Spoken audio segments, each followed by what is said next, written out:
Donc, bonjour à ceux qui viennent d'arriver. Donc, on va commencer le webinaire. Donc, ce webinaire qui porte sur la composition corporelle et la modulation de la masse grasse en fonction de la modalité d'exercice qui va être présenté par le professeur Nathalie Boisseau.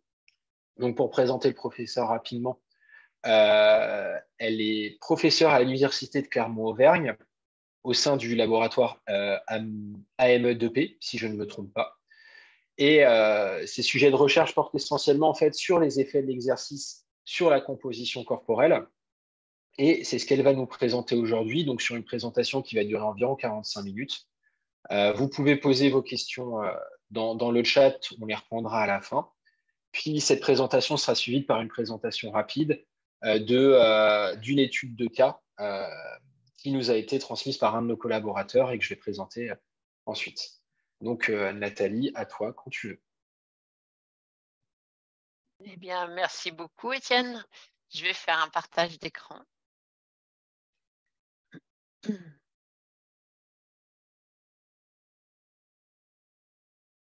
OK. Est-ce que c'est bon pour tout le monde?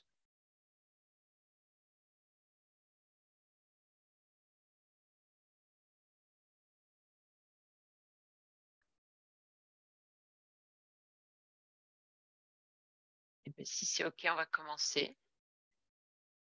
Donc, je vais vous présenter tout ce qui touche à composition corporelle, masse grasse et santé.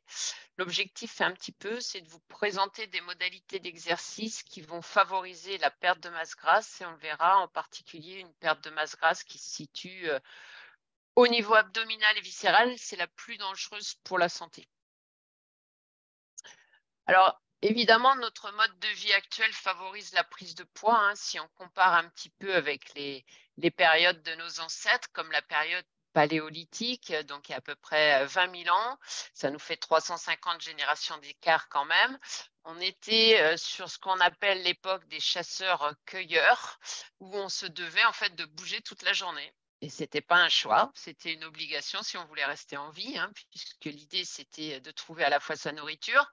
Il fallait chasser, cultiver, il fallait aussi se défendre avec les animaux et entre êtres humains, il fallait s'abriter, transporter des objets, fabriquer des choses comme des vêtements, des outils, des armes, élever les enfants, s'amuser, tout ça, c'était une dépense énergétique à temps plein qui n'est plus du tout nos modes de vie, vous l'avez bien compris, et qui génère de ce fait des problèmes qui vont être des problèmes de santé assez importants qu'il convient un petit peu de combattre si on ne veut pas réduire notre espérance de vie.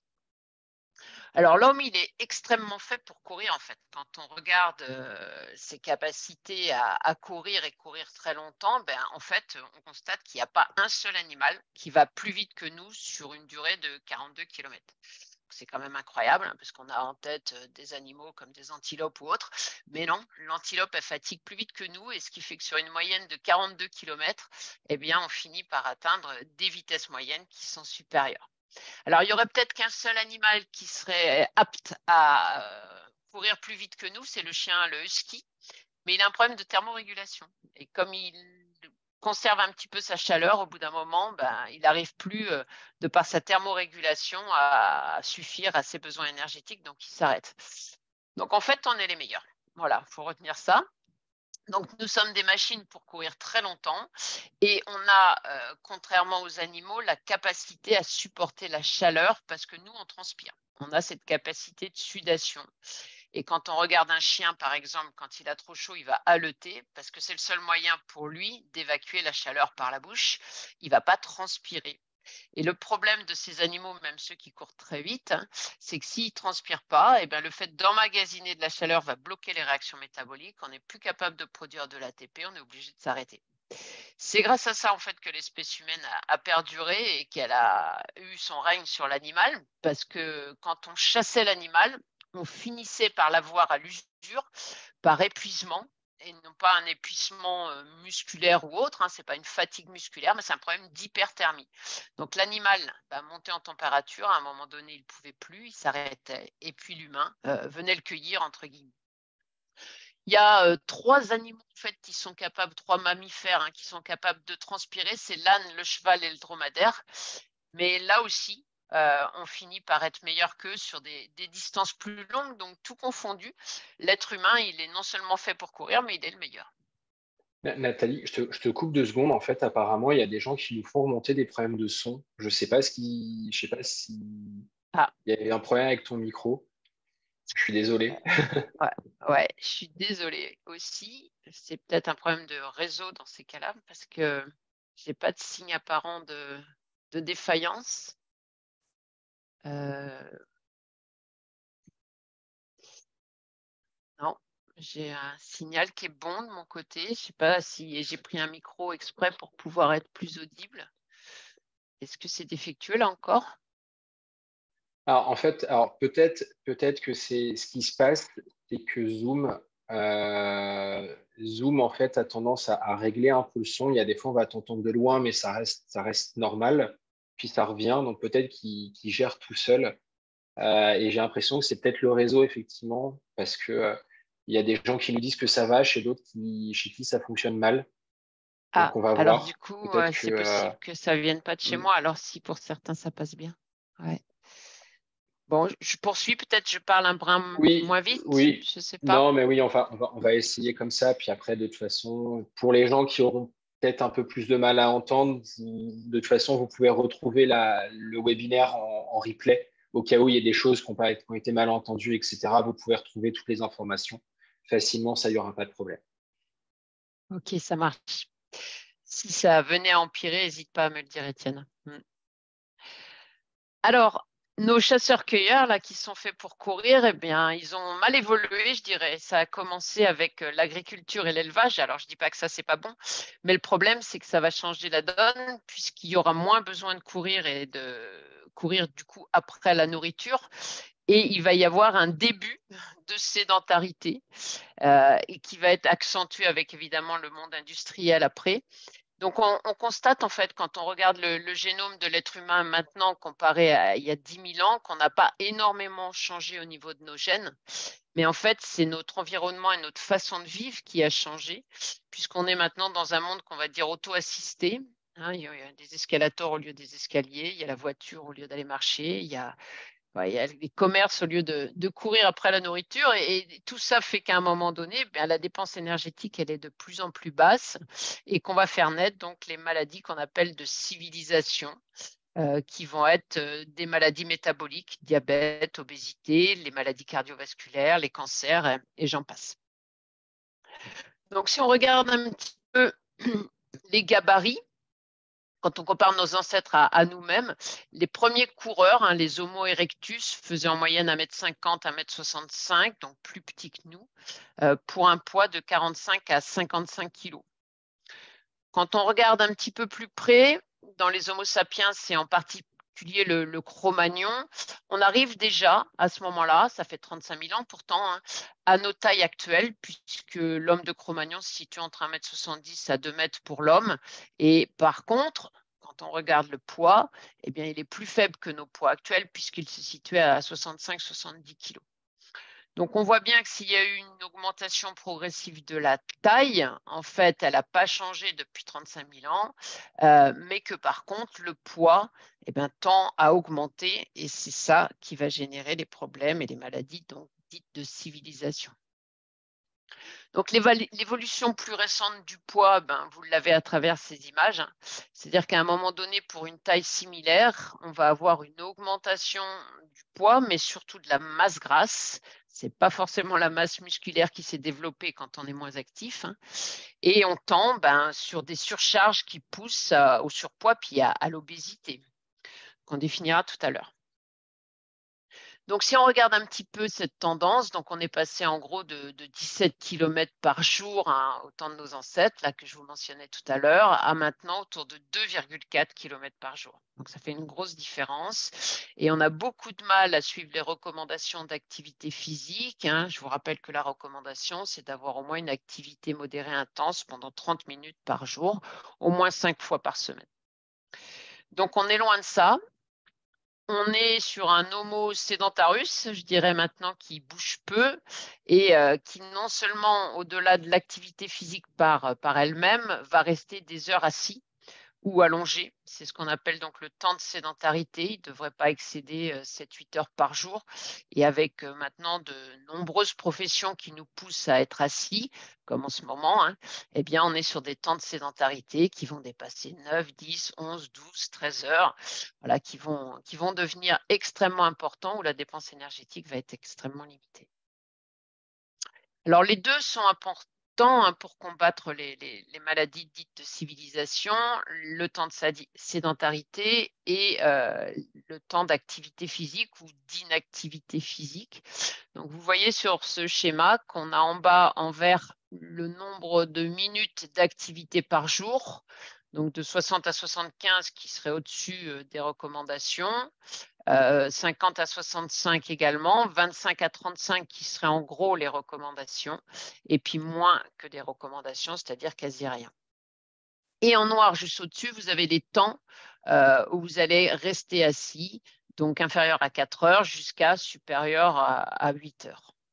Donc évidemment, plus vous êtes à la fois sédentaire et inactif, c'est ce qui va être représenté par le dernier point en haut à droite, eh bien là, vous aurez un risque multiplié par 1,6 par rapport à une personne qui va être dans le standard qu'on attend, hein, qui serait en gros de faire même mieux que la demi-heure par jour, c'est-à-dire l'heure par jour, en étant moins de 4 heures assis par jour. Donc, si vous voulez éviter les maladies, toutes causes confondues, il faudrait faire 60 minutes dans votre journée d'activité et rester moins de 4 heures assis. Donc là, on est peu à le faire, évidemment. Et vous voyez que pour une même durée de sédentarité, vous pouvez compenser par une activité physique ou à l'inverse, si vous êtes inactif, alors vous pouvez compenser par moins d'heures assis dans la journée. Donc on finit par avoir ce petit diagramme avec la couleur rouge qui est à risque, jaune qui est moyennement à risque et puis vert qui va bien. Ça veut dire qu'il n'y a pas que la sédentarité ou que l'inactivité qui compte, mais c'est un petit peu un mélange des deux et que suivant vos modes de vie, vous pouvez compenser l'un par l'autre. Donc, nos pathologies, elles sont induites par nos modes de vie, d'inactivité, de sédentarité, et auxquelles s'ajoutent en plus maintenant des excès alimentaires à tout va. Donc, si vous dépensez peu d'énergie et si vous en consommez beaucoup, eh ben, c'est ce qu'on appelle la balance énergétique. À un moment donné, elle va forcément ne pas être favorable et elle va générer la prise de poids. Alors, au niveau de l'alimentation, hein, la prise de masse grasse, elle est favorisée par des alimentations trop riches en lipides, avec des glucides à index glycémique élevé, c'est-à-dire qu'ils vont vous faire monter la glycémie et nécessiter la production d'insuline. Également, plus récent, en tout cas dans les recherches qui sont maintenant effectuées sur les méfaits, c'est les produits ultra transformés. Donc tout ce qu'on va trouver dans le monde industriel qui nous fait gagner du temps, mais peut-être de l'espérance de vie. Donc tout ça, ça génère du développement de maladies cardiovasculaires, diabète, obésité, cancer, comme on l'a dit tout à l'heure. Alors, pour essayer de normaliser un petit peu la population, les guidelines, comme on les appelle en anglais, travaillent beaucoup sur les populations, l'épidémiologie, et on classe souvent les gens en fonction de leur IMC. C'est ce qu'il y a de plus simple, puisque l'IMC, c'est votre poids sur votre taille au carré, et il a été défini comme étant une personne obèse, une personne dont l'IMC va être supérieur ou égal à 30. Le surpoids étant défini à 25. Et au-delà de 35 ou 40, on est sur des classes d'obésité supérieures, c'est-à-dire sévères ou massives, donc extrêmement à risque de limiter votre espérance de vie. Alors l'indice de masse corporelle, il a cet avantage que tout le monde plus ou moins a une balance et la taille n'est pas dure à mesurer, donc on a un IMC qui est extrêmement facilement calculable. Pourtant, en recherche, on ne l'utilise plus du tout, cet IMC, même si on le mentionne dans les papiers scientifiques, parce que ça permet de classifier notre population en obèse, non obèse, surpoids, etc. Mais elle a quand même un inconvénient, y compris dans le monde sportif, c'est que votre IMC, étant le poids sur votre taille au carré, intègre dans le poids votre masse musculaire. Et il s'avère que si vous êtes très musclé de par votre activité physique, comme on peut le voir sur les images, eh bien, votre IMC peut facilement dépasser 25 ou 30. Et je peux vous l'assurer, hein, le jeune homme qui est à gauche avec son ballon sous le bras, il n'est pas obèse. Enfin, on est d'accord, j'imagine. Sinon, il ne ferait pas les calendriers. Donc, on a un problème avec cet IMC, c'est la masse musculaire qui peut fausser le rapport. Et puis, on n'aime pas trop non plus travailler avec l'IMC chez les seniors.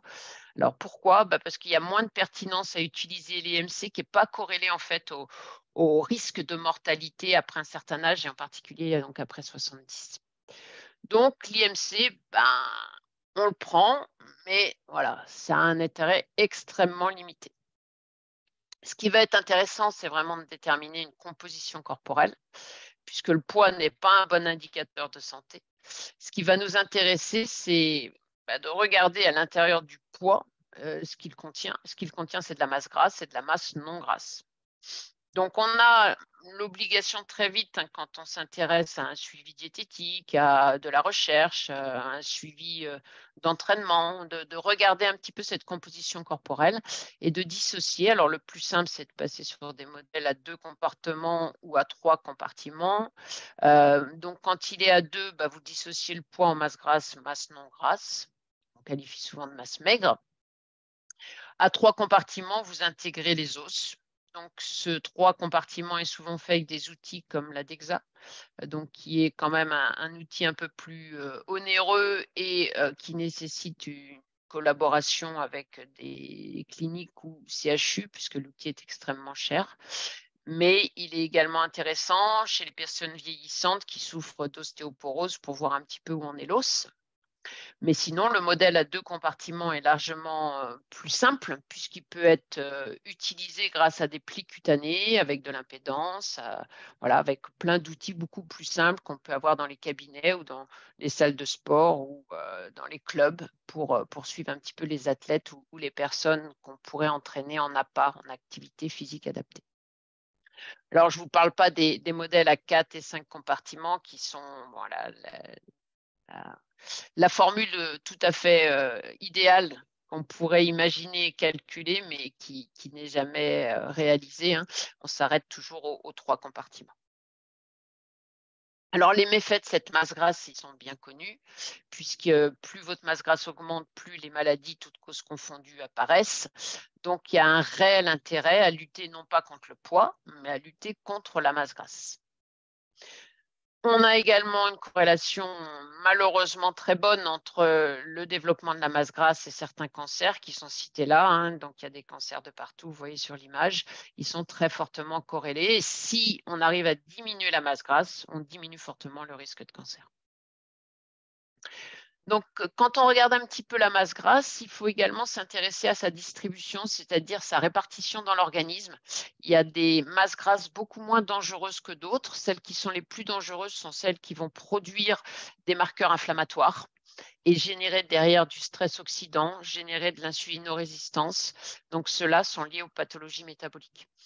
Le gras qui est le moins dangereux, c'est celui que vous pouvez prendre à la main, donc en pli comme on voit sur l'image là, qu'on appelle du tissu adipeux sous-cutané. Il est beaucoup moins producteur de marqueurs inflammatoires. Ceux qui sont les plus dangereux en termes de tissu adipeux sont ceux qui se situent au niveau du ventre. Alors, au niveau abdominal, tout confondu, c'est-à-dire même le sous-cutané, celui que vous pouvez prendre, c'est les plis du ventre. Ou plus dangereux, et c'est celui-là qui nous intéresse particulièrement quand on essaye de faire maigrir quelqu'un, c'est le tissu adipeux viscéral. Donc le viscéral, il est intra-abdominal.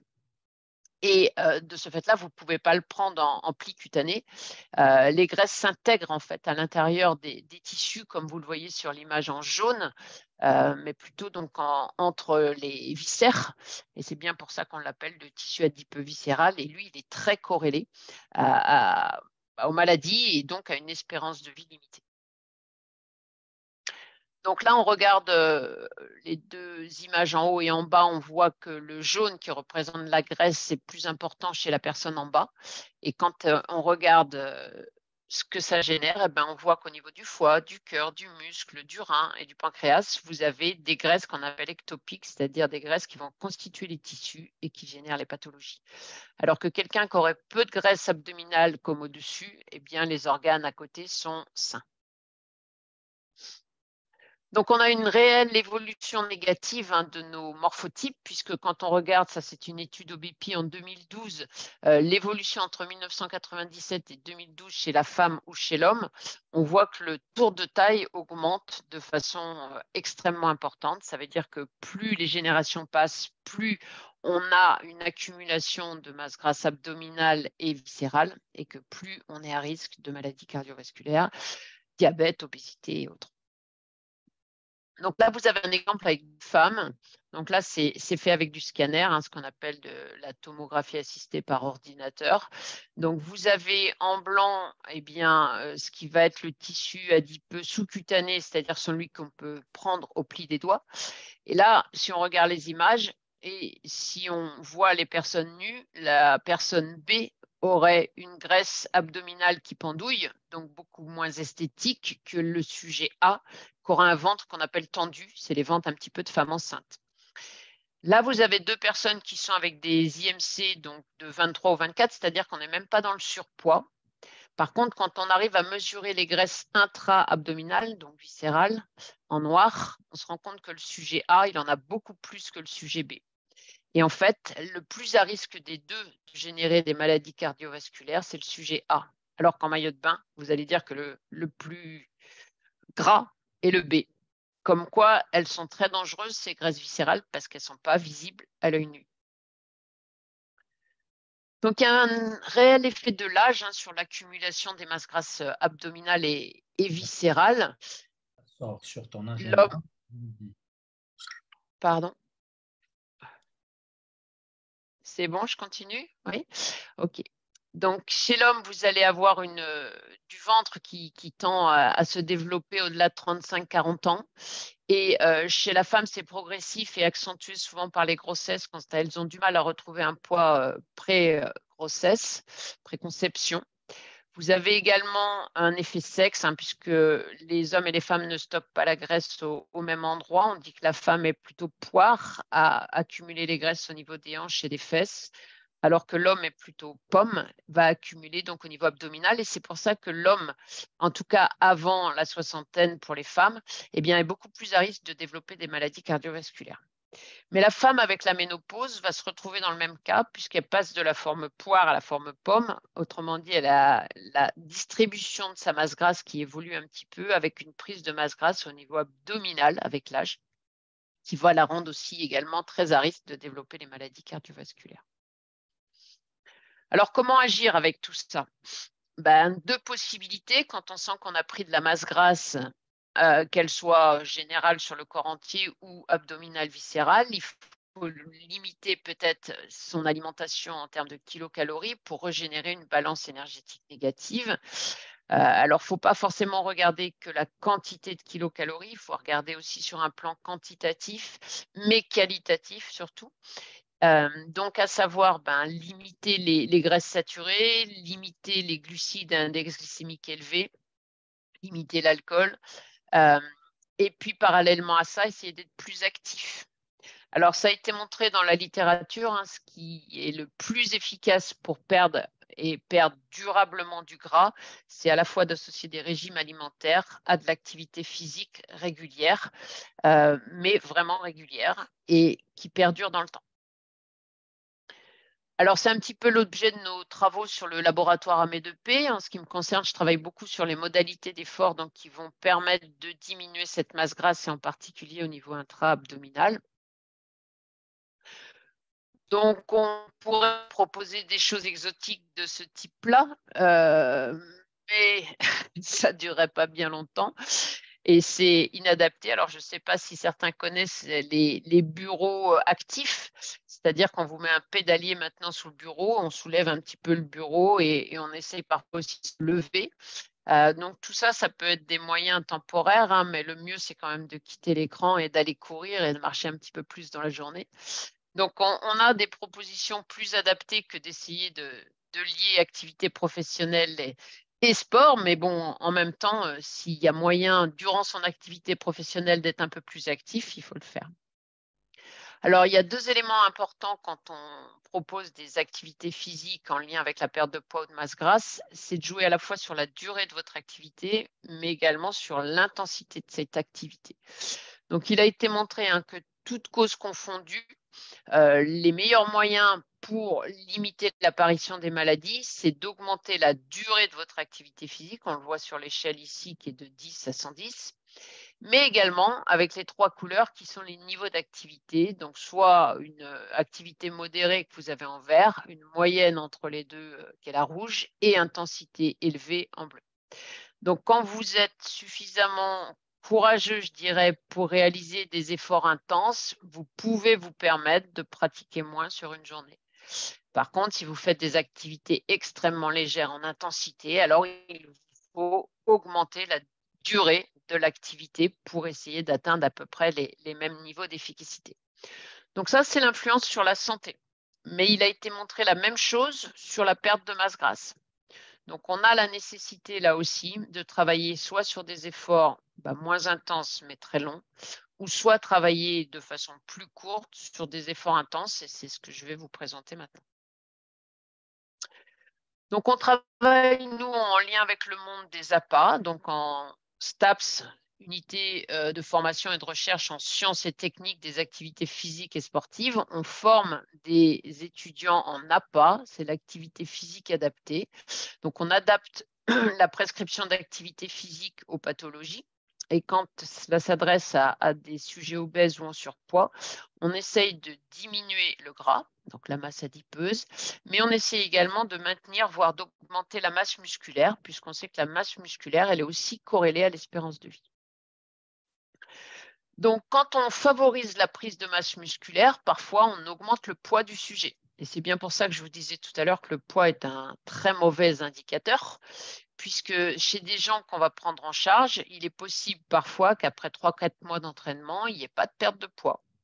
Alors, c'est rare qu'il y ait une prise de poids, parce que ça voudrait dire qu'il y a une forte prise de masse musculaire, mais parfois on a un poids stable. Par contre, quand on regarde la composition corporelle, c'est qu'avec un poids stable, il y a eu à la fois de la perte de masse grasse, mais une prise de masse musculaire, ce qui fait que la personne reste à poids constant, voire même prend un petit peu, mais ce n'est pas négatif. Alors que si la personne se pèse chez elle, elle va nous dire, mais je ne comprends pas, ça ne sert à rien votre plan d'entraînement là, j'ai pris du poids ou je n'ai pas bougé.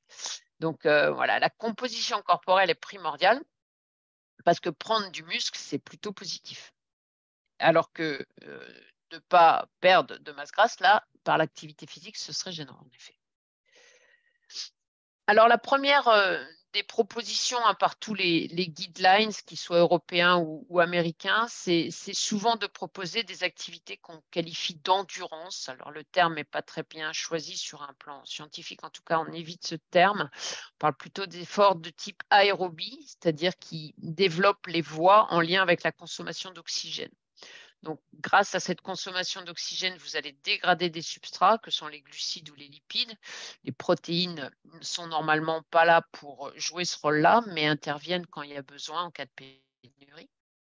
Donc, ces glucides et ces lipides vont être oxydés parce que vous consommez de l'oxygène sur des efforts qui durent longtemps et on va avoir une vraie dégradation des glucides, certes, qui sont vos réserves alimentaires que vous stockez sous forme de glycogène, et également vos réserves en lipides qui vont être vos réserves de tissu adipeux.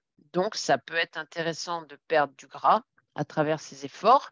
On voit sur ce graphique que plus vous réalisez un effort intense, et bien plus la part de lipides diminue. Si vous êtes à 85% de votre max, vous allez brûler beaucoup moins de graisse que si vous êtes à 65%. Donc, il y a des intensités qu'il ne faut pas dépasser. C'est pour ça qu'on dit que les efforts aérobie ou d'endurance, il faut les réaliser à des intensités légères ou modérées. Donc, si vous faites seulement par jour votre footing de 20 minutes en courant très, très vite, vous n'allez pas perdre de gras. Par contre, si vous arrivez à courir 3/4 d'heure, 1 heure et que vous courez à 50% de vos possibilités, là, vous allez en perdre. On est dans l'obligation sur ce type d'effort d'être en sous-max et de faire des efforts qui se prolongent. Donc, sur un plan biochimique, on dit qu'on favorise la lipolyse, c'est la dégradation de vos graisses. On parle des triglycérides qui vont se dégrader en acides gras et en glycérol. Et une fois que votre acide gras ou vos acides gras sont disponibles, on fait une oxydation de ces acides gras qu'on appelle la bêta-oxydation. Et là, vous allez produire de l'ATP. Donc, en dégradant à la fois vos triglycérides puis vos acides gras, vous obtenez une production d'énergie qui vous permet de faire l'exercice et vous perdez du poids pendant l'effort. Donc, c'est symbolisé sur ce schéma-là. Donc, vous avez votre prise alimentaire qui va vous amener du gras dans le sang. Vous avez aussi vos réserves adipeuses qui sont éventuellement situées au niveau du ventre. Quand vous commencez l'effort, eh bien, vous allez les utiliser, les triglycérides via la lipolyse.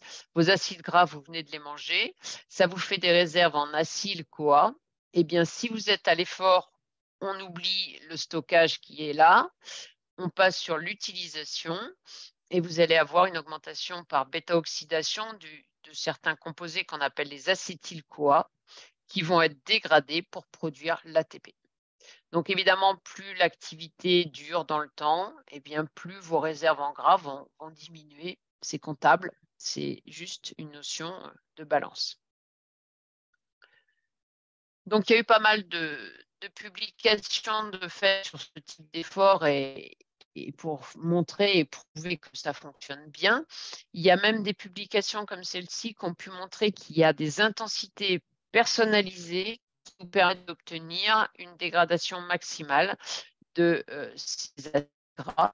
Et c'est son point qu'on appelle le point du fat max ou du lipox max qui correspond à l'intensité pour laquelle vous allez brûler le plus de graisse. Alors, elle peut être déterminée plutôt en laboratoire, cette intensité d'effort, mais elle est mesurée en lien avec un cardiofréquencemètre, ce qui fait qu'une fois qu'elle est mesurée, on peut dire au patient, voilà, ton intensité qui correspond à l'oxydation maximale des lipides, pour toi, ça va être un cœur qui bat à 115, 120. Donc, essaye de faire des efforts autour de 115, 120 de fréquence cardiaque et tu vas perdre du gras à condition de faire l'effort suffisamment longtemps.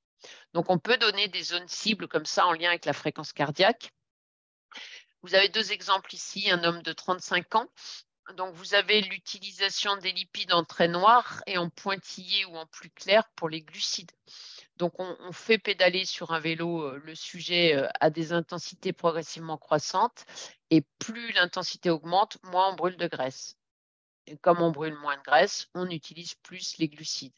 Ce point de croisement, là, on l'appelle le crossover concept, c'est l'intensité à partir de laquelle vous allez brûler plus de glucides que de lipides. Donc, ce n'est pas intéressant pour quelqu'un qui veut maigrir. Il faut qu'il travaille en amont de ce point-là. On peut aussi calculer parallèlement les kilocalories dépensées par minute, qui viennent du gras en noir, qui viennent des glucides en gris. Et là, vous voyez qu'en fonction des watts, il y a un moment donné, on atteint son max. Donc, cette personne, c'est à 115 watts qu'elle va brûler le plus de graisse, à ce point ici. C'est ça qu'on appelle le fat max, vous voyez, qui est mentionné là. Donc, chez cette personne, c'est 48% de sa puissance maximale et ça lui fait une fréquence cardiaque de 125. Autre exemple, une femme en surpoids, vous allez voir que les graphes sont différents. Cette personne-là, elle atteint son point de croisement avant 20% du max. Et si on calcule ces grammes de lipides oxydés ou kilocalories d'oxydés à partir des lipides, dès 20 watts, elle est au maximum. Ça veut dire que 20 watts, c'est décaissement en route. Donc, une femme qui est complètement déconditionnée et qui est proche de l'obésité puisqu'elle est à 29,5, dès qu'elle monte un escalier, elle est déjà au max et elle va brûler un maximum de graisse. Donc, c'est déjà plus compliqué pour elle de lui proposer des efforts de très longue durée. Donc, il faut s'adapter sur un plan personnel. Et vous voyez que pour elle, dès que son cœur va être à 102, mais dès qu'elle va bouger et va y être, elle brûlera le plus de graisse. Donc, elle a tout intérêt à éviter les efforts intenses, sinon elle va brûler plus de glucides et moins de lipides. Donc, en pratique, ces efforts-là, modérés, d'intensité peu importante, mais qui durent, il faut les faire comment ? Il faut les faire au moins de 3-4 fois par semaine, minimum 2, le mieux étant au moins 3. Et ils doivent durer au moins 40 minutes pour être efficaces, le temps d'avoir une bêta-oxydation qui va être opérationnelle et significative. Alors, ce sont souvent des efforts qui sont perçus comme fastidieux puisqu'il faut du temps. Et généralement, c'est peu intense, donc ce n'est pas toujours motivant. Mais ça peut être de la marche, ça peut être de la randonnée avec ou sans bâton. Donc, si socialement vous êtes entouré, ça peut aider. Ça peut être du vélo, de salle ou d'extérieur, de la gymnastique, des sports collectifs, de la natation. Donc, ça nécessite quand même une organisation, mais voilà, il y a possibilité de faire ce type d'effort à moindre coût, la marche étant forcément la chose la plus facile à faire. Alors, au-delà de ces efforts-là, nous, on a essayé de travailler sur d'autres efforts qui nécessitent des durées un petit peu moindres, parce que tout le monde n'a pas forcément le temps de faire 2 à 3 fois dans la semaine 40 minutes d'effort. Et encore, 40, c'est le minimum. L'idéal, ce serait de faire plus d'1 heure. L'autre alternative, c'est ce qu'on a appelé, nous, les exercices intermittents à haute intensité, donc symbolisés par la notion de HIIT en anglais. Donc, ces exercices intermittents, en fait, au lieu d'être continus comme on le voit à gauche, là, ce sont des efforts qui génèrent des accélérations et des récupérations sans arrêt. Donc, ce côté intermittent est intéressant, on va voir pourquoi. Et en tout cas, nous, nos travaux se sont basés là-dessus pour essayer de faire maigrir les gens au niveau de la masse grasse et en particulier au niveau abdominal. Donc, on a beaucoup publié sur ce champ-là, sur différentes populations. J'ai choisi juste aujourd'hui de vous donner un exemple. C'était des femmes ménopausées, donc qui avaient pris du gras au niveau du ventre depuis la ménopause. Elles avaient toutes plus de 55 ans et la dernière avait 80. Donc, vous voyez qu'on peut aller même à un âge avancé sur ce type de vélo. Donc, c'est des vélos de type bike, white bike, c'est-à-dire des vélos de fitness. Il ne faut pas utiliser des vélos à frein électromagnétique, puisque comme on fait des accélérations sans arrêt, il ne faut pas qu'il y ait de frein qui empêche la personne de réaccélérer toutes les 8-10 secondes. Donc, si vous avez ce genre de vélo ou des home trainers à la maison, ça marche. Donc, l'idée, c'est de faire 60 répétitions de 8 secondes d'accélération, à peu près à 80-90% de votre max, et puis 12 secondes de relâche, c'est-à-dire vous moulinez à vélo derrière. Donc, ça, c'est du HIIT qui va durer 20 minutes si vous le faites 60 fois. Donc, c'est un exercice assez court. Et on l'a comparé à des efforts, comme je vous ai mentionné juste avant, c'est-à-dire des efforts de 40 minutes à faible intensité. Donc, on a fait ça à raison de 2 fois par semaine pendant 4 mois chez ces dames-là. Et on a regardé au bout du compte si elles avaient perdu du gras. Les 2 groupes en avaient perdu. Vous voyez qu'entre le début et les 4 mois, T0 versus T4, eh bien, tout le monde a perdu du gras. Bon, c'est déjà bien. Ça veut dire quoi qu'on fasse, si on fait du sport, ça marche.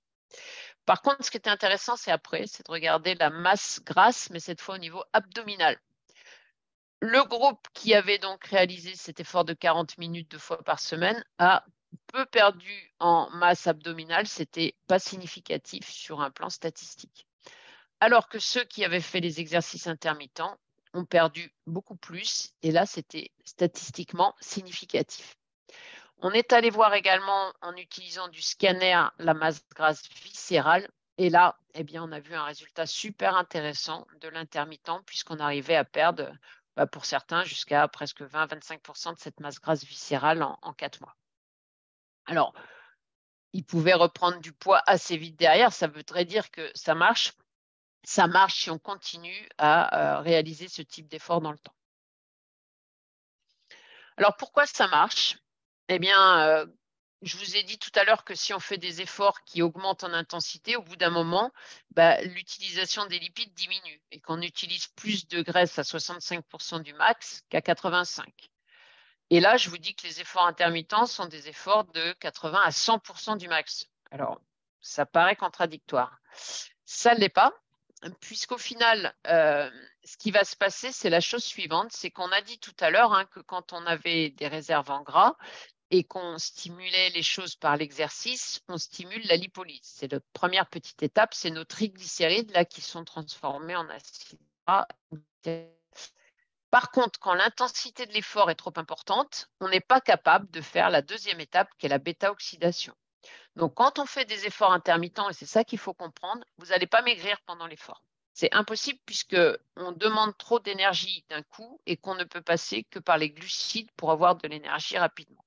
Donc, pendant un effort intermittent, vous allez perdre quasiment rien en lipides.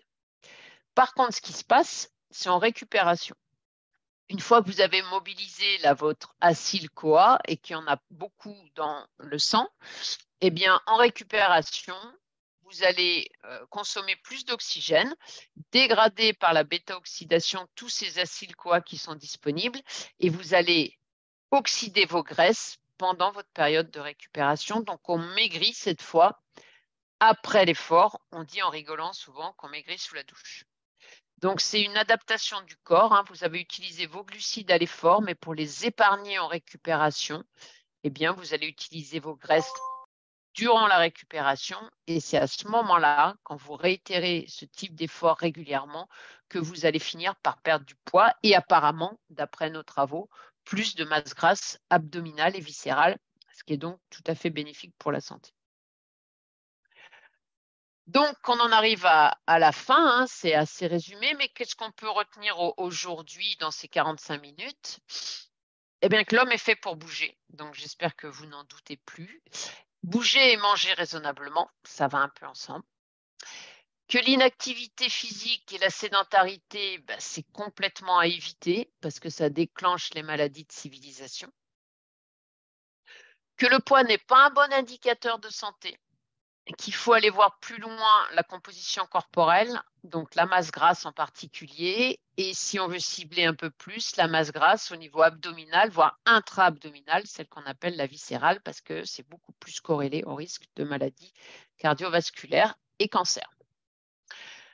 L'activité physique est un outil indéniable pour limiter cette propagation de masse grasse, qu'elle soit générale au niveau du corps entier ou abdominal.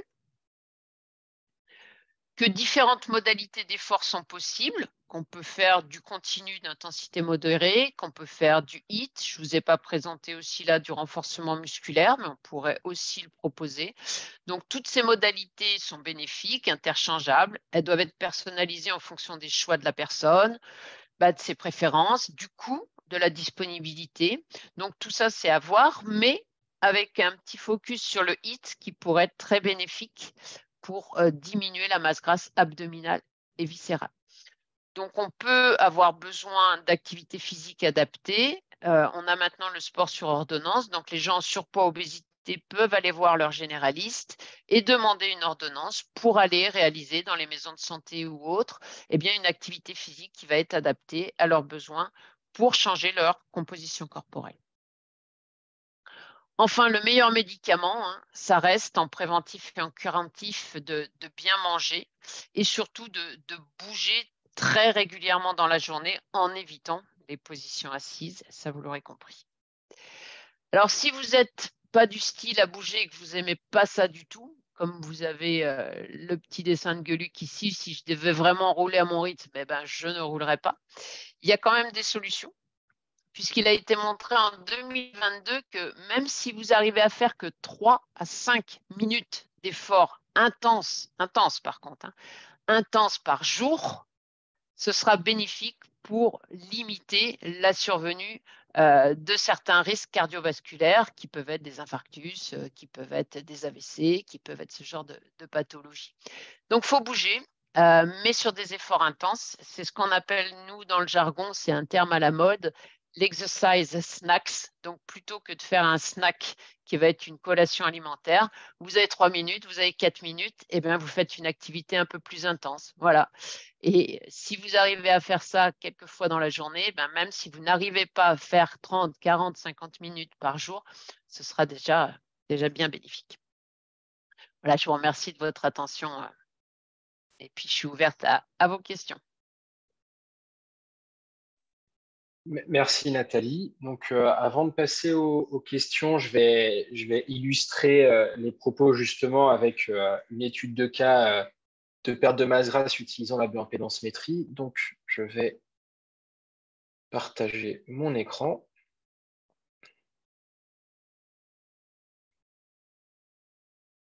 Hop, du coup, est-ce que... Ah, je sais ce qui va se passer. Hop. Du coup, est-ce que vous voyez bien mon écran ou pas? Normalement, c'est bon. OK. Donc, cette étude de cas, en fait, nous a été... alors, pour ceux qui étaient là au début au tout début du webinaire, j'ai expliqué. Donc, en fait, cette étude de cas est proposée par Mathias Vidal, donc, qui est nutritionniste à Béziers au sein du Vidal Diet Nutrition. Donc, en fait, comme il n'a pas pu être présent aujourd'hui, c'est moi qui m'occupe de présenter cette étude de cas. Donc, il m'a donné certaines informations notamment sur la prise en charge. Par contre, vous comprendrez que je n'aurai pas toutes les informations. Donc, s'il y a des choses très précises, je lui demanderai et je vous transmettrai les différentes informations. Donc là, dans cette étude de cas, il avait en fait une patiente de 39 ans, d'1,70 m et de 67 kg environ, donc ce qui donne un IMC de 23, donc un IMC normal. Et si on observe la cible à droite, on peut voir qu'en fait, cette personne, elle a plutôt le profil de quelqu'un de sportif, avec une masse musculaire qui est plus importante que la référence de santé, environ à 3,8 kg, une bonne hydratation avec un léger surplus de masse grasse. Et si on regarde en fait ensuite le ratio d'impédance et l'angle de phase, eh ben, on a des valeurs qui sont plutôt associées à des gens qui sont effectivement sportifs.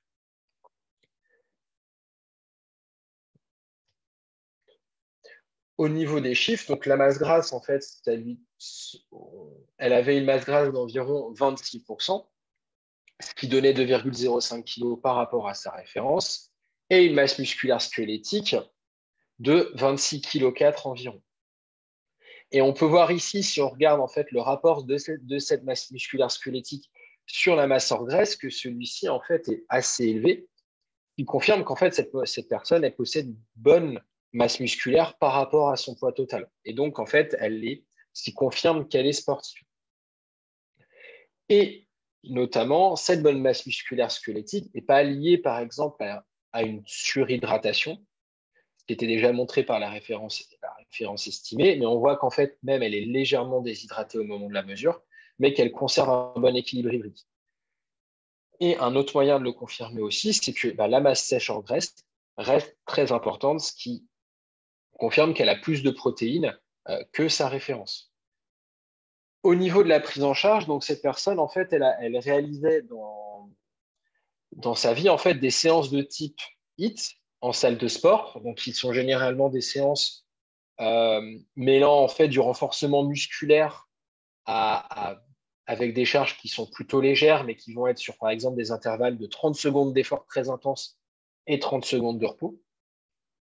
Et elle faisait ça 5 fois par semaine, soit le matin, soit entre 12h et 14h. Et la prise en charge proposée par Mathias Vidal, c'était en fait un apport journalier aux alentours de 1800 calories, qui était réparti en fait en 25% de protéines, 35% de lipides et 40% de glucides, avec un apport protéique qui était régulier au cours de la journée, avec l'idée d'améliorer l'absorption de ces protéines et de maintenir au maximum la masse musculaire, malgré en fait le déficit calorique imposé par la prise en charge nutritionnelle. Donc, si on regarde l'évolution de cette patiente, on peut voir que entre la prise en charge le 15 novembre et le 11 mai, elle a perdu environ 2,3 kg de masse corporelle qui se divise en fait en une paire de 1,6 kg de masse grasse et d'environ 300 ml d'eau et 300 g de masse sèche en graisse.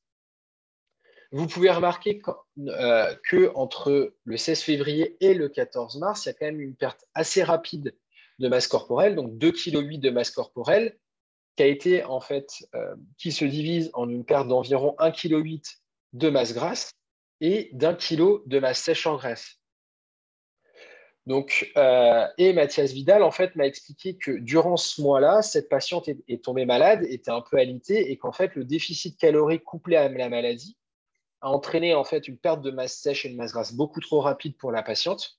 Donc, en fait, il a un peu ajusté sa prise en charge, ce qui explique notamment qu'après ça, elle regagne en masse sèche en graisse, donc elle reprend sa musculature, mais en même temps, elle gagne un peu de masse grasse en parallèle.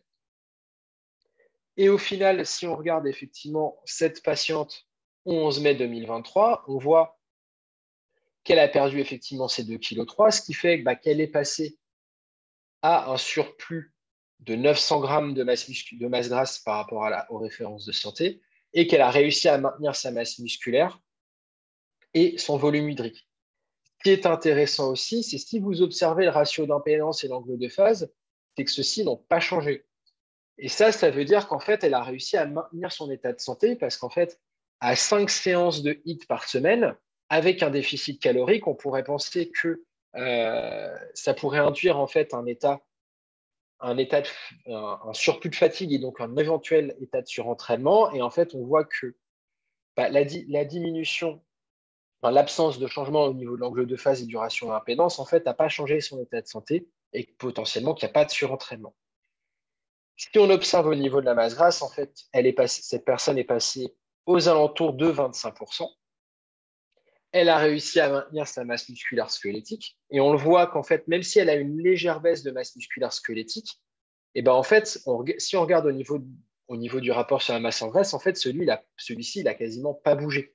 C'est-à-dire que là, il est à 53,53%, alors qu'avant, il était à 53,54%. Et qu'en fait, au final, cette légère perte de masse musculaire squelettique, elle est peut-être liée simplement au fait que, comme elle possède moins de masse corporelle, ces 2 kilos, en fait, spontanément, elle a besoin de moins de muscles pour pouvoir se mouvoir. Et donc, cette légère baisse pourrait être expliquée par ça. Mais cette légère baisse, si on regarde au niveau protéique, en fait, elle est seulement de 40 grammes. Et que cette patiente, dans tous les cas, en fait, arrive à maintenir sa bonne hydratation avec un bon équilibre hydrique. Donc, voilà pour cette présentation rapide de l'étude de cas. Et maintenant, on va pouvoir passer aux questions. Donc, je vais prendre mais du coup, il n'y a pas forcément de questions donc, qui ont été,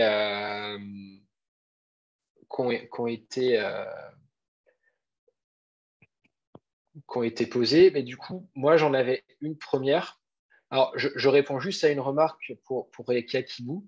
Alors, je pense que ça doit venir de votre ordinateur ou votre connexion Internet parce que on a eu des problèmes en début de webinaire et ça dépendait vraiment des gens. Et ça peut être lié à votre connexion Internet qui a un problème. Du coup, alors, pour lancer le bal des questions ou plutôt une remarque sur le temps qui nous reste, Nathalie, moi, c'était plutôt par rapport à la modalité de l'exercice. Parce que c'est vrai qu'il y a beaucoup de gens qui sont formés, par exemple, en APA, qui connaissent en fait comment un peu quantifier cette modalité de l'exercice et quoi conseiller. Mais pour des gens, par exemple, qui ont des patients ou qui ont des clients qui sont demandeurs justement d'avoir des conseils au niveau de cette modalité, quels conseils généraux en fait tu pourrais te donner en termes de comment voilà, on peut savoir qu'on est dans un exercice intense, comment savoir par exemple si c'est trop ou si c'est pas trop, etc. Voilà. Alors, il y a des outils. Par exemple, quand on travaille sur des intensités modérées, on essaie de demander aux personnes de parler pour voir s'ils sont aptes à tenir une conversation. S'ils peuvent tenir une conversation, alors ils vont être sur une intensité qui va être adaptée pour des efforts qu'on appelle LICT ou MICT, c'est-à-dire légers ou modérés, continu sur la durée. Maintenant, pour tout ce qui est le HIIT, si on passe sur de l'intermittent à haute intensité, là, on peut travailler en pourcentage de la fréquence cardiaque maximale. Et cette fréquence cardiaque maximale, eh bien, il y a des équations qui la donnent, mais grossièrement, c'est à peu près 220 moins l'âge. Donc, si vous avez la possibilité de travailler avec un cardio-fréquence-mètre et que vous travaillez à 80-90% sur le premier sprint qui correspond un petit peu à la première phase d'accélération du vélo si on est sur vélo, il faut essayer d'atteindre assez rapidement une fréquence cardiaque qui va être de 80 à 90% de votre fréquence cardiaque maximale, qui correspondra en gros à 80 à 90% de votre puissance maximale aérobie. Donc la fréquence cardiaque est un outil assez intéressant.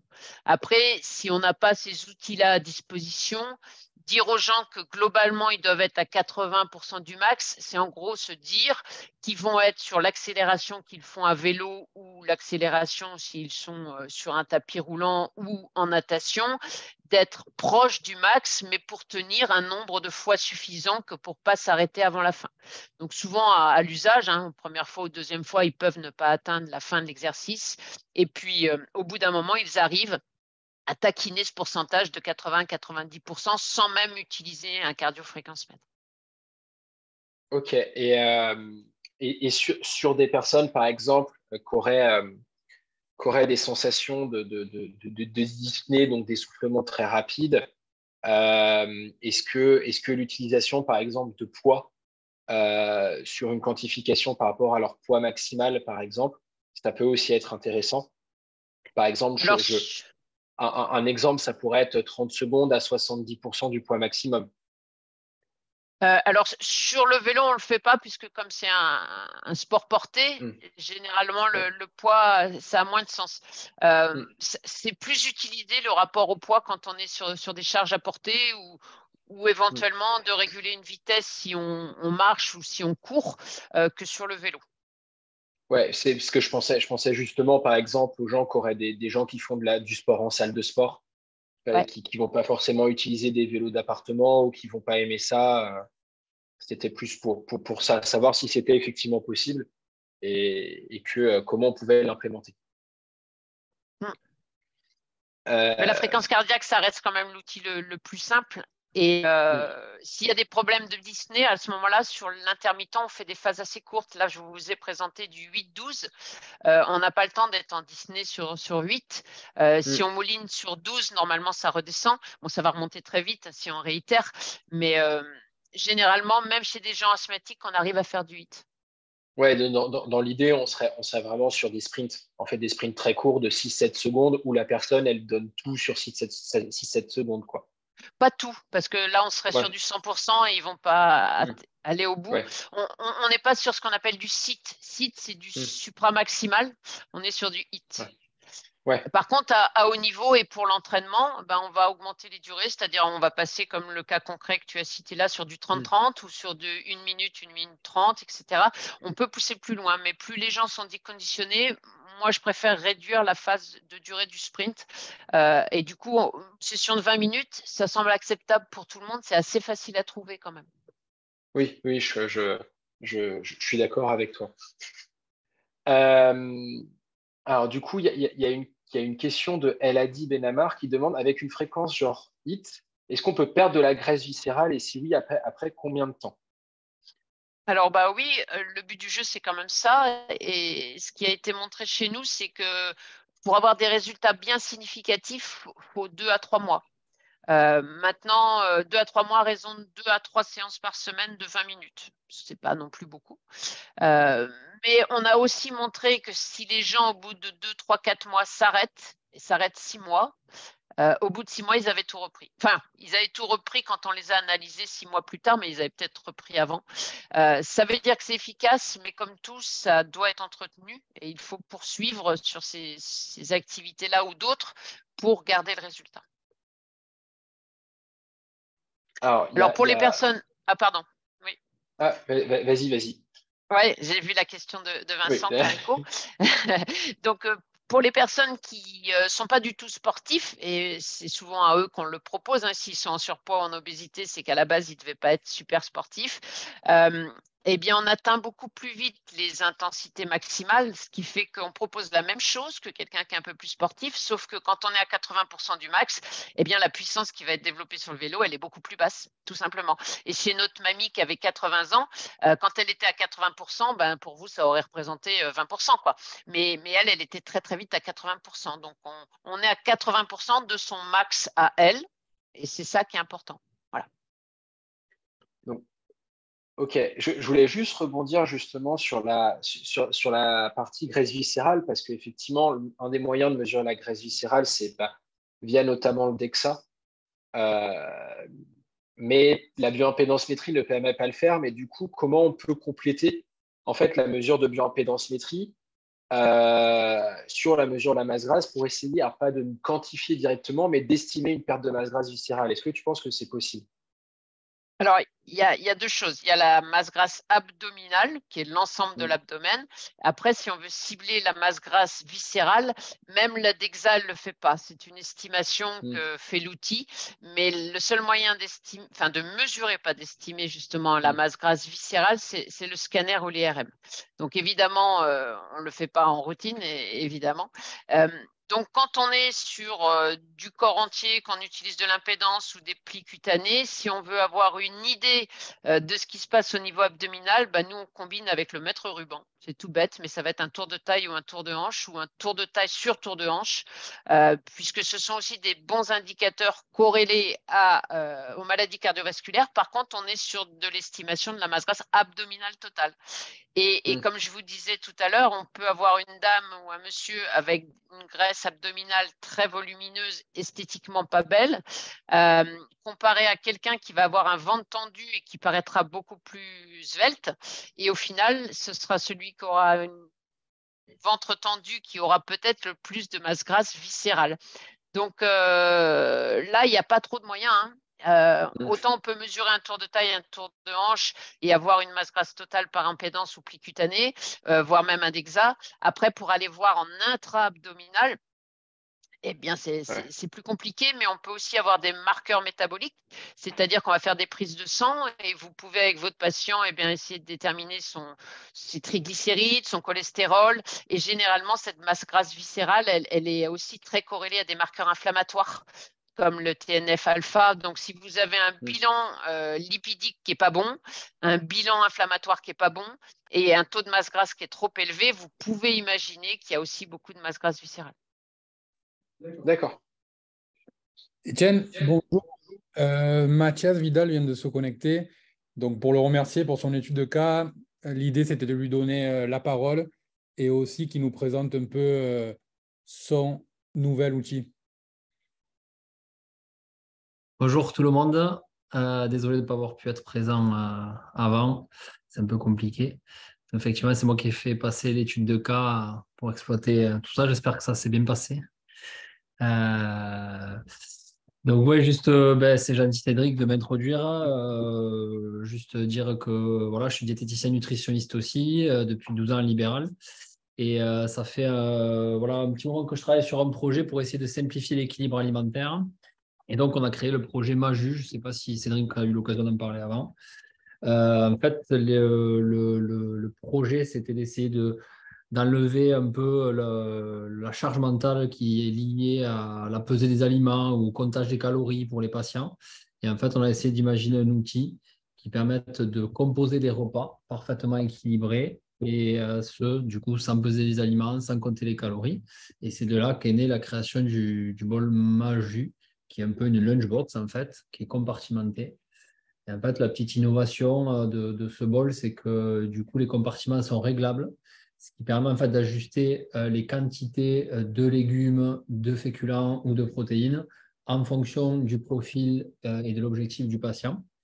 Et voilà, donc en fait, là, on est dans une phase où on recherche justement des diététiciens ou des nutritionnistes un peu partenaires qui souhaiteraient tester, pourquoi pas, le bol auprès de leurs patients, qui rencontrent aussi ces difficultés, parce que j'imagine, et je sais, puisqu'on a déjà eu fait des questionnaires auprès des diététiciens, que je ne suis pas le seul, évidemment, dans le cas où les patients se découragent rapidement, n'ont pas d'outils, on va dire, un peu ludiques pour tenir le coup sur la durée. Et donc, voilà, ça fait partie de ces outils qu'on peut utiliser et que certains diététiciens déjà utilisent dans leur pratique. Et donc, voilà, ça s'appelle maju-nutrition.com. Si certains d'entre vous sont intéressés pour tester le concept auprès de leurs patients, me faire un retour des utilisations, ça sera bien sûr avec plaisir, puisque ce bol, ce n'est pas simplement un bol, c'est lié aussi à un algorithme qu'on a créé et qui permet, avec un questionnaire, un bilan nutritionnel assez précis, pour chaque patient d'avoir des réglages adaptés. Donc, l'adaptation peut se faire par le professionnel de santé ou peut se faire par le biais de ce questionnaire que le patient fait en amont sur le site Internet. Et c'est lié aussi à un espace où on peut retrouver des recettes, des menus. Il y a aussi un chat avec des professionnels de santé comme nous, des diététiciens qu'on a chez Maju. Donc voilà, pour accompagner le patient et lui permettre aussi d'avoir un lien avec des professionnels de santé entre deux rendez-vous, par exemple. Voilà, un peu cette solution-là. Pardon, est-ce que tu peux écrire le site, s'il te plaît, dans la partie chat? Tout à fait, je vais le faire directement. Merci. Voilà, encore une fois, s'il y a justement je l'écris, il y a quand vous connectez sur le site internet, il y a une partie chat en bas à droite. Donc, si certains sont intéressés ou trouvent le concept du moins intéressant, n'hésitez pas à écrire. Voilà, tous les retours seront bons. On a beaucoup travaillé dessus pendant 2 ans. On est commercialisé pour le moment uniquement par le biais de notre site internet depuis janvier 2022, donc c'est frais. Et avec toutes les remarques des patients, des clients qu'on a pu avoir depuis 1 an et des retours de quelques diététiciens qu'on a pris en test, on a changé tout notre site internet, changé notre offre pour justement maintenant être aussi à la destination des professionnels de santé, des médecins nutritionnistes, des cliniques qui nous ont écrit pendant cette période d'1 an et qui souhaitaient utiliser le concept auprès de leurs patients. Donc, si certains d'entre vous sont intéressés pour tester aussi cette solution, n'hésitez pas à nous contacter par le biais du chat sur majunutrition.com et ce sera un plaisir de voir comment on peut collaborer. Voilà.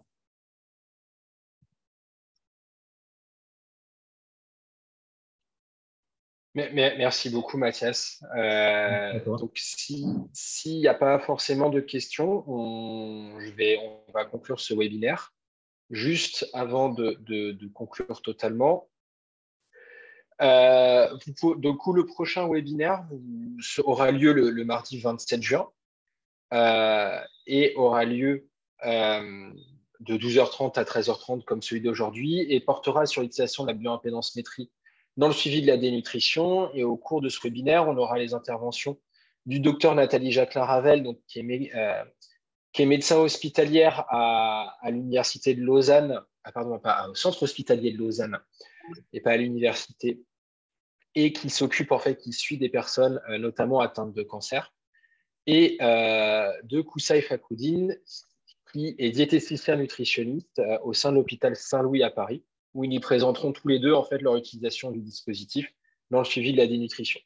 Donc, si ça vous intéresse, on vous enverra dans le mois par la newsletter le lien du webinaire. Et pour ceux qui n'auraient pas forcément la newsletter, n'hésitez pas à vous inscrire, à nous contacter pour vous inscrire.